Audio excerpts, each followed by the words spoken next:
Goeiedag en welkom by Woordspieël. Vandag is ons by Lukas hoofstuk 18 en ek lees vir jou vers 8.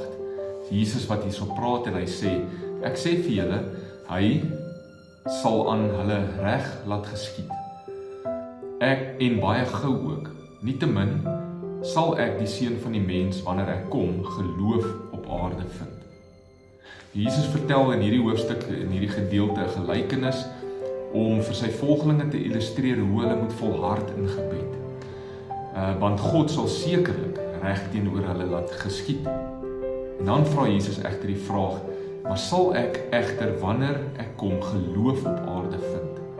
Die kwessie is nie of God reg sal laat geskied nie, maar of ek sal aanhou om te volhard in geloof in hom.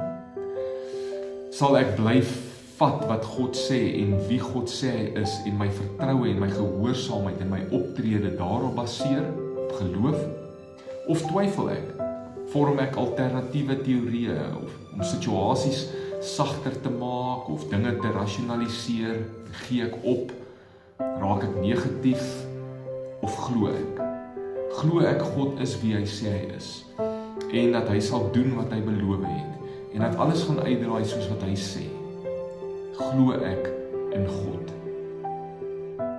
Volhard ek in gebed? Bly ek vertrou? Kom ons bid saam.